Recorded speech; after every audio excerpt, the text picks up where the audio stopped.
Saya jemput Yang Berhormat Kota Marudu.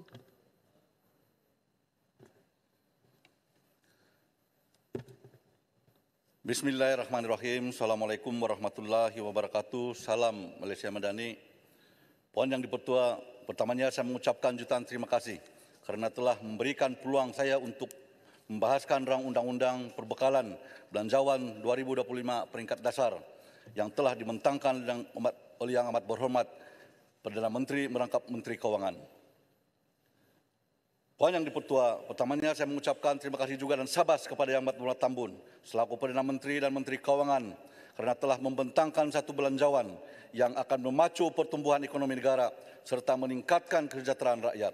Secara langsung menitik beratkan kebajikan rakyat jelata yang memang terhimpit dengan keadaan ekonomi yang tidak menentu. Bantuan sumbangan tunai rahmah ikhtiar, sumbangan asas rahmah SARA bagi golongan miskin dan juga miskin tegar telah mencapai RM4.600 dan ini merupakan bantuan kerajaan yang paling tinggi dalam sejarah kita. Ini amat penting kepada rakyat sebab bantuan seperti inilah yang mereka telah impikan untuk meringankan beban kewangan rakyat. Terima kasih juga pertama kalinya kawasan Magandai telah disebut oleh Yang Amat Berhormat Perdana Menteri dalam belanjawan yang telah dimasukkan dalam senarai peruntukan 250 juta untuk menerima program insentif pengurangan kos sara hidup. Apa yang saya harapkan, niat baik Yang Amat Berhormat Perdana Menteri ini akan sampai kepada kumpulan sasar agar manfaat dapat dirasakan oleh rakyat, bukan hanya didengar melalui belanjawan yang dibentang. Pihak kementerian serta jabatan yang dipertanggungjawabkan perlu memastikan segala perancangan Yang Amat Berhormat Perdana Menteri dilaksanakan menepati tujuan asal. Puan Yang Dipertua, selaku wakil daripada Sabah, kami berterima kasih kerana Yang Amat Berhormat Tambun telah memberikan 6.7 bilion untuk pembangunan negeri Sabah pada tahun depan. Selain daripada itu, ditambah pula dengan pemberian khas sebanyak 600 juta sekali ganda daripada tahun yang lepas. Perkara ini tidak pernah berlaku dalam kerajaan-kerajaan yang lepas.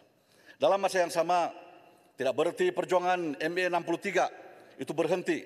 Kota Marudu berpendapat semangat tuntutan 40% itu perlu diteruskan. Tuntutan ini merupakan hak mutlak negeri Sabah yang termaktub dalam perlembagaan kita.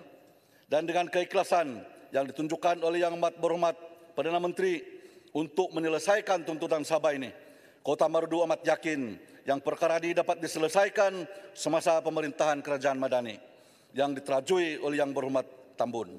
Perkara ini amat penting bagi merancangkan pembangunan di Sabah dan mengurangkan jurang pembangunan yang begitu besar.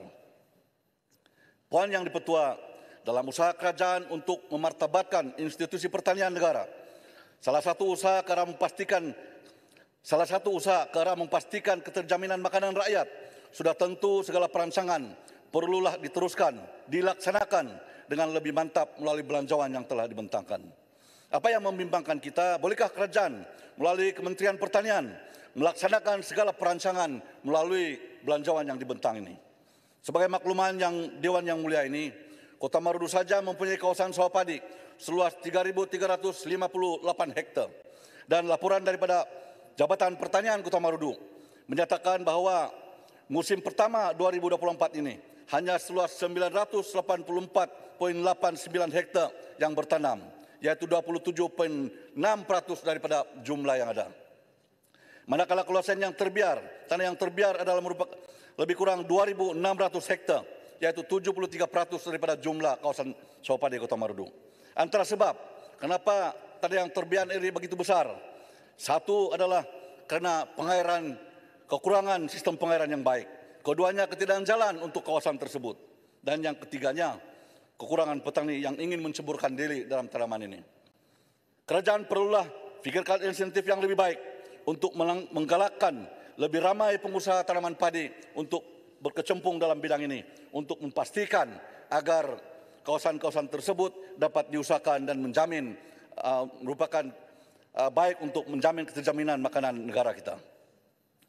Puan Yang Dipertua, Kota Marudu meminta dan merayu kepada Kementerian Pertanian dan Keterjaminan Makanan supaya konsisten serta melipat gandakan usaha untuk menyediakan infrastruktur serta kemudahan asas yang perlu bagi memastikan kawasan sawah padi yang sesuai dapat diusahakan secara optimum. Bukan hanya bila negara berdepan krisis bekalan makanan, barulah kita mulai merancang bagaimana untuk meningkatkan penghasilan bekalan makanan sendiri. Ini amat penting supaya jangan ada lagi krisis bekalan makanan yang akhirnya akan menyukarkan kehidupan rakyat kita. Kita mesti bersedia mengurangkan kebergantungan kepada bekalan daripada negara luar. Kementerian mesti serius supaya bukan saja kita menghasilkan bekalan makanan sendiri, kalau boleh menjadi sebuah negara pengekspor untuk meningkatkan ekonomi rakyat dan juga negara kita. Poin yang dipertua, saya juga sadar akan betapa pentingnya pendidikan kepada rakyat kita untuk menjamin masa depan negara yang lebih baik. Ini diakui dalam belanjawan kita. Perbelanjaan terbesar antara semua kementerian adalah Kementerian Pendidikan, lebih kurang 64,2 bilion. Kota Marudu amat mengharapkan cadangan pembinaan SMK Marak-Parak yang telah diluluskan dan diumumkan oleh kerajaan yang lepas perlu diteruskan. Karena kawasan ini agak jauh daripada sekolah menengah yang ada. Ini akan menyebabkan ramai pelajar yang tercicir karena majoriti ibu bapa di kawasan ini terdiri dari golongan miskin dan juga miskin tegar yang tidak berkemampuan untuk mengantar anak mereka ke sekolah yang agak jauh daripada kediaman mereka. Masalah keadaan sekolah daif juga perlu diberikan perhatian. Ada bangunan yang telah disahkan oleh JKR sudah tidak selamat untuk digunakan, tetapi masih digunakan oleh pelajar kita kerana ketiadaan bangunan yang baru. Bukan saja bangunan, pendakwaian elektrik juga yang agak lama, sudah puluhan tahun tidak mempunyai penyelenggaraan yang berkala. Ini tidak selamat kerana litar pintas boleh berlaku yang akan mengakibatkan kebakaran kepada bangunan sekolah kita. Perkara ini menjejaskan keberkesanan suasana pembelajaran yang kondusif. Hari Sabtu yang lepas, saya telah melawat sebuah sekolah di kawasan saya, yaitu SK Sebayan, di daerah Kudat, tapi di bawah Parlimen Kota Marudu. Bangunan sekolahnya pun memang telah disahkan tidak selamat oleh JKR. Rumah guru pula tidak boleh digunakan kerana terlalu uzur. Bilik darjah terlalu kecil kerana hanya diubah sesuai dan memang tidak sesuai. Kalaupun pelajar 15 orang, dia tidak boleh muat dalam bilik darjah yang disediakan oleh sekolah. Guru-gurunya meminta saya agar memberikan sokongan dan menyatakan keadaan sekolah mereka dalam Dewan yang mulia ini, supaya sekolah ini diberikan perhatian untuk mendapatkan bangunan kelas yang baru yang selamat untuk murid-murid mereka. Saya sendiri telah berjanji untuk membina laluan berbumbung daripada asrama hingga ke sekolah tersebut. Berikut adalah antara sekolah yang perlu saya sebut untuk perlukan penggantian bangunan kelas yang baru, yaitu SK Lotong, SK Narandang, SK Nerasen, SK Matunggung, Terongkongan, Pinawantai, Panudahan, Enderasen Laut, Tinangol dan SK Pata di kawasan Matunggung. Manakala di kawasan Kota Marudu, SK Tagibang, SK Tandik, Sampir, Tigaman, SK Timuna, Taritipan dan juga SK Kromoko dan banyak lagi yang saya tidak dapat sebut di sini yang perlu mendapat perhatian yang segera daripada pihak Kementerian Pendidikan.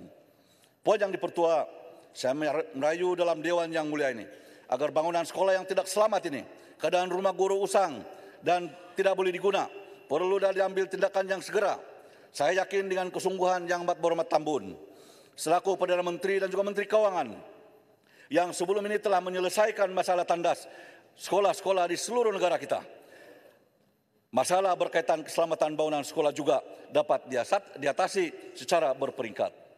Saya mengharapkan perbelanjaan pembangunan untuk pendidikan sebanyak 6,3 bilion dapat mempertimbangkan untuk keperluan pendidikan daerah Kota Marudu.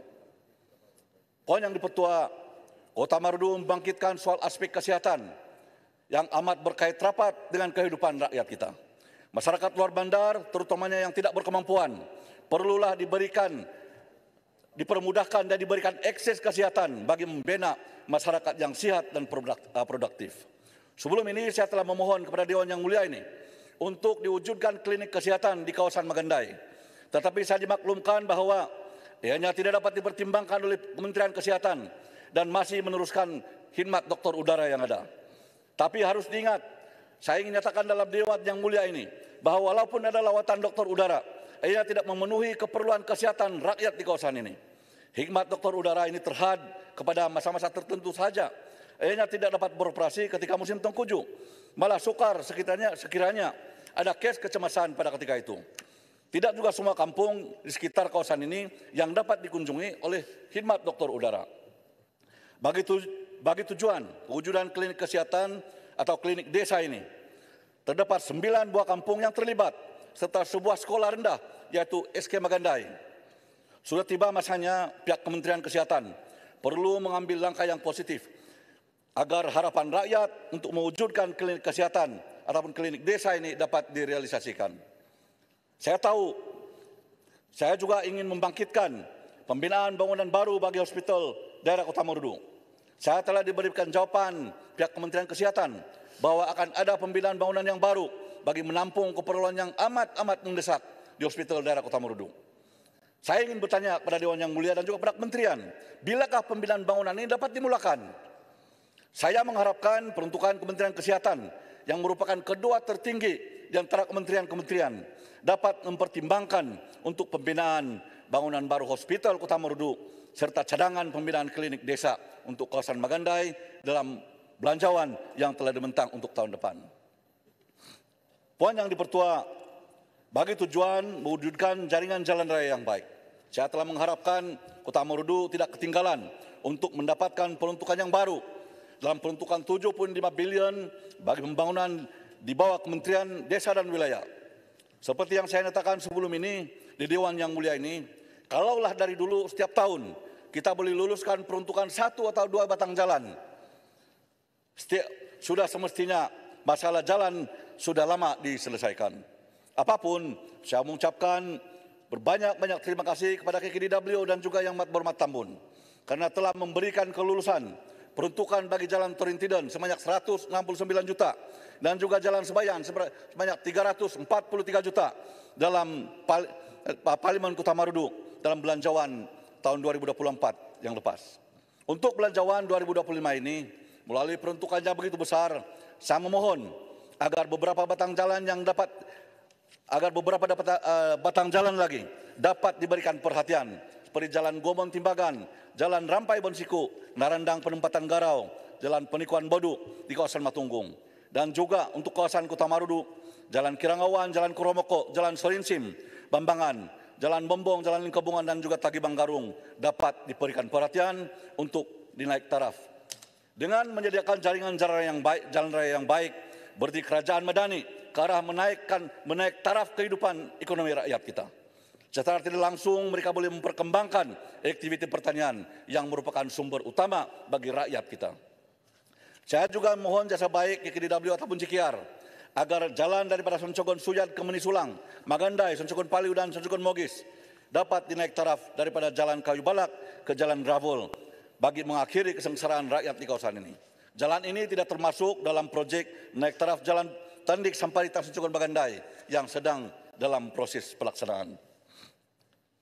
Tan Sri Yang Dipertua, bagi mengatasi masalah banjir yang berlaku saban tahun, saya telah memohon pihak NADMA agar mempertimbangkan untuk pembinaan Pusat Pemindahan Kekal Bencana (PPKB) di kawasan Kota Marudu. Saya telah mendapat balasan bahwa ada dibina tapi di kawasan Pitas. Pitas dengan Kota Marudu adalah kawasan yang berbeza. Dan kawasan Kota Marudu juga seperti berpesta setiap tahun. Kita juga mengalami masalah banjir untuk setiap tahun. Sebab itu amat perlu bagi kita untuk ada satu pemindahan yang tetap, yang kekal dan menyediakan prasarana bagi mangsa-mangsa banjir. Kadang-kadang kita menggunakan sekolah untuk pusat pemindahan dan ini boleh mengganggu pembelajaran di sekolah, juga kadang-kadang untuk mengelakkan juga kerusakan barangan sekolah.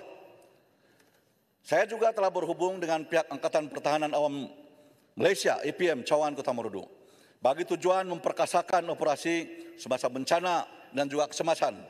APM Kota Marudu amat memerlukan aset-aset untuk operasi mereka seperti kenderaan pacuan 4 roda, lori, bot, genset serta mesin pengepam air yang sering digunakan dalam operasi-operasi yang dilaksanakan.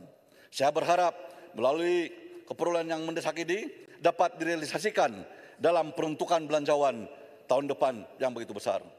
Tan Sri Yang Dipertua, saya ingin menyentuh tentang pembangunan dan juga kesejahteraan bandar. Sebagai makluman Dewan Yang Mulia ini, tamu atau pasar minggu di Pekan Kota Marudu mempunyai sambutan yang agak tinggi daripada penjaga-penjaga ataupun penjajah-penjajah. Yang majoriti mereka ini daripada kawasan luar bandar. Penjaga-penjaga ini sentiasa berdepan dengan terik matahari dan juga hujan ketika tengkujuh. Memang tidak selesa dan kadang mereka tidak boleh berniaga bila cuaca tidak mengizinkan. Saya mencadangkan kepada Dewan Yang Mulia ini dan juga pada Kementerian Kerajaan Tempatan agar dapat menyediakan peruntukan untuk pembinaan tamu pusat berbumbung yang selesa serta langsung dapat memberikan impak ekonomi kepada rakyat di kawasan Kota Marudu. Begitu juga perparitan kawasan Pekan Kota Marudu yang sering banjir walaupun hujan sekejap akan menenggelamkan tempat penyaga-penyaga dan mewujudkan suasana yang amat kotor. Masalah ini sudah agak lama berlarutan. Majlis Daerah Kota Marudu sudah tidak mampu untuk menyelesaikan masalah ini. Bagi tujuan tersebut, saya memohon kepada Kementerian Kerajaan dan Tempatan bantu Majlis Daerah Kota Marudu untuk memberikan peruntukan penyelenggaraan semula sistem perparitan yang amat kritikal ini. Tan Sri Yang Dipertua, selaku wakil rakyat daripada Sabah, saya juga ingin membangkitkan keperluan untuk menambah kursi parlimen di Sabah dan juga Sarawak. Adalah keperluan yang amat mendesak, bukan semata-mata untuk ingin memenuhi keperluan 35% yang memang terkandung dalam perlembagaan, tetapi apa yang penting adalah keseimbangan pembangunan berdasarkan kepada jumlah kursi parlimen. Sebagai contoh, keluasan Kota Marudu ialah 1.917 km persegi yang hanya mempunyai seorang ahli parlimen dan 3 adun. Berbanding dengan kawasan Perlis, keluasannya 821 km persegi, mempunyai 3 ahli parlimen dan 15 adun. Sudah semestinya peruntukan parlimen dan adun agak jauh berbeza. Perlu difikirkan bahwa penambahan kursi parlimen ini sesuatu yang positif dan mengurangkan jurang pembangunan yang amat ketara dalam masa yang sama dapat memperkukuhkan kedudukan kerajaan persekutuan dengan sokongan yang padu daripada ahli-ahli parlimen Sabah dan Sarawak.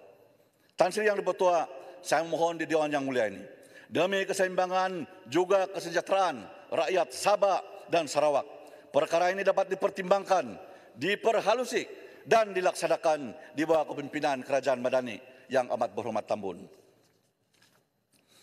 Tan Sri Yang Dipertua menyentuh mengenai industri pelancongan di Malaysia, yang mana Malaysia akan menganjurkan tahun melawat Malaysia pada tahun 2026.